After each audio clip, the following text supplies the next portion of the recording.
Гүйцэтгэх газрын. Би хэлсэн шүү дээ.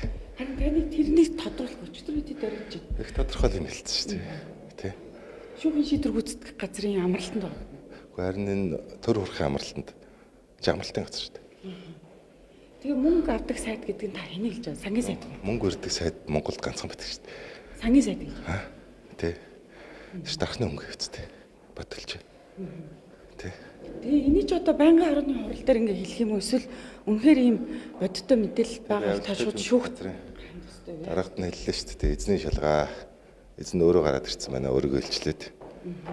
Тэр үнийг амраагаад байна гэж шагнаад шүү дээ. Та энэ мэдээлэл хаанаас ирсэн? Одоо амлалтанд байгаа гэж чинь мэдээллийг сурулж нуус хэрэгтэй та бүхэн ярьдаг үстэй. Тэгээ та төрийн хариуцлагатай албан тушаал хасж байгаа хүн учраас Энд чинь тэр амралтанд амарч байгаа. Энд чинь энгийн амралтын газар ихгүй. Тэр амралтын газарт одоо амарч байгаа хүмүүс чинь энд нөгөө нэг зурагтаар сайфнасаа мөнгө гараад байсан хүн чинь энд амраад байна штэ гэд одоо хүмүүс ярьж штэ. Үгүй хүмүүс зүгээр ярьж штэ чинь. Даварцсан байгаа зү.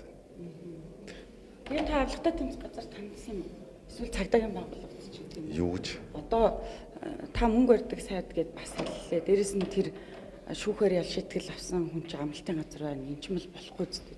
Гэхдээ энэ шүүхийн шийдвэр гүйцэтгэх газрын хийгээд байна штэ. Шүүхийн шийдвэр гүйцэтгэх газар тэр хүнийг амралтанд байлгасан байна. Тэ? Тэ. Тэгээд шүүхийн шийдвэр гүйцэтгэх одоо байгууллагын төсвийг 25 онд 2 дахин хэн нэмчихв?